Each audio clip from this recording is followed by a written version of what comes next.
Bonjour à toutes, petite vidéo pour vous présenter le nouveau micromoteur. C'est un micromoteur sans fil sur batterie.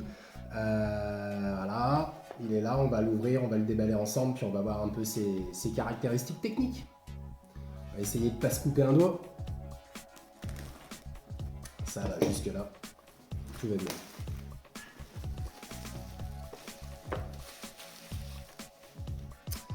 Alors, petite boîte sympa, hop.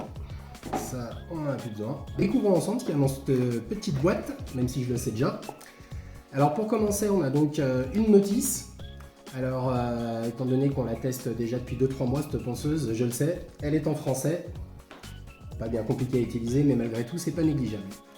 Ensuite, comme d'habitude, en fait, on va avoir une petite boîte avec des embouts. Je vais être honnête, c'est pas mieux, pas moins bien que dans toutes les autres ponceuses, c'est-à-dire pour moi, ça vaut rien. Voilà, c'est mon avis sur la question. Alors la pièce à main, moi je la trouve sympa, elle est pas trop encombrante et surtout elle est légère. Vous allez vraiment pouvoir la tenir un petit peu comme un stylo, donc ça c'est pas mal.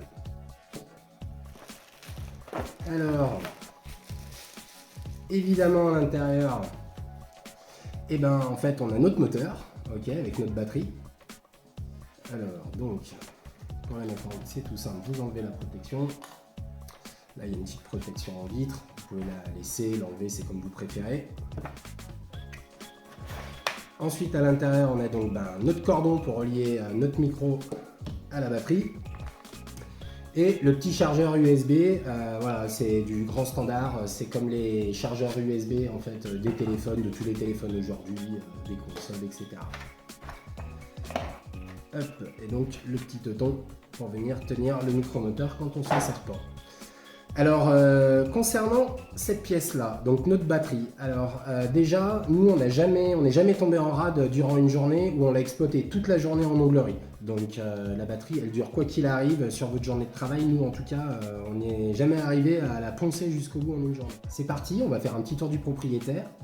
Alors, on va commencer par la batterie. Ici, vous le verrez tout à l'heure, c'est votre affichage digital, votre bouton de mise en route, de réglage de rotation de votre micromoteur. Ici, l'entrée pour relier votre pièce à main. La petite, c'est pour recharger la batterie de votre micro, sachant qu'avec n'importe quel chargeur de téléphone, ça marche. C'est la prise standard qu'on retrouve aujourd'hui sur tous les téléphones. Ici, c'est pour, vous n'allez pas me croire, recharger votre téléphone. Si toutefois vous êtes en galère, vous pouvez pomper la batterie qui est à l'intérieur pour recharger votre téléphone. Honnêtement, j'ai jamais trop essayé, mais voilà, j'ai trouvé quand même l'option sympa, c'est pour ça que je voulais vous en parler. Ici, deux petits boutons, R et F. C'est simplement pour inverser le sens de rotation de votre micromoteur. Là, on a les deux petits trous qui vont venir tout simplement accueillir notre support de pièce à main. Donc, je vais le clipser. Voilà, il est clipsé. On va maintenant relier notre micromoteur. Donc, comme je l'expliquais tout à l'heure, c'est tout bête. On vient brancher ici et brancher ici de l'autre côté. Mettre sur son support, sinon il ne servirait pas à grand chose. On va donc allumer maintenant notre micromoteur. Pour ce, vous faites une petite pression de 2-3 secondes sur le bouton. Voilà. Votre affichage digital vient de s'allumer. Ici, vous avez l'indicateur du niveau de batterie. Clairement, comme je vous le disais tout à l'heure, ça tient largement toute une journée. Pour autant, on fait de l'onglerie toute la journée avec. Ici, F qui va se transformer en R en fonction du sens de rotation de votre micromoteur que vous aurez sélectionné. P ici, simplement pour dire qu'elle est en pause. Vous prenez votre pièce à main. Comment on met et on enlève la fraise? Très compliqué. Vous faites une rotation, vous l'avez débloquée. Vous pouvez retirer votre fraise. Vous la remettez et vous la rebloquez. Et là, elle ne bouge plus. On met en route notre micromoteur. Une pression, ce coup-ci, d'une petite seconde, même pas. Comme vous pouvez le voir ici, on va venir régler notre vitesse de 0 à 35 000 tours. Donc 35 000 tours, ça avoine, je le déconseille fortement. Donc on va se mettre à 25, ça ira bien, 24. Pour inverser le sens de rotation, vous n'avez pas besoin de l'éteindre et de recommencer. Simplement, vous appuyez sur le bouton, elle s'arrête et elle repart dans l'autre sens. Et pour l'arrêter tout court, vous refaites une pression. Et voilà, vous pouvez la ranger.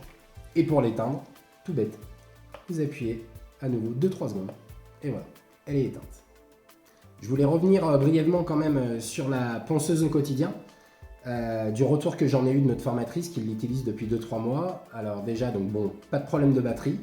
Ensuite, elle trouve la pièce à main légère et ce qu'elle recherchait également, c'était vraiment pas de vibration. Donc là, pour le coup, de son quotidien, elle fait vraiment pas de vibration, sachant qu'elle travaille autant l'acrygel, le gel, la résine, le dip, enfin elle travaille vraiment toutes les techniques avec, et elle fait aussi les manucures russes.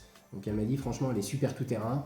Voilà. Moi je trouve en effet qu'aujourd'hui, il y a beaucoup de ponceuses sur le marché. Celle-ci, je la trouve sympa et clairement qu'on a un bon rapport qualité-prix.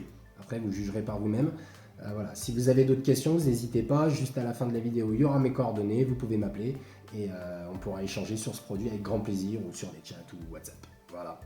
Allez, bah écoutez, bonne fin de journée à vous. À bientôt.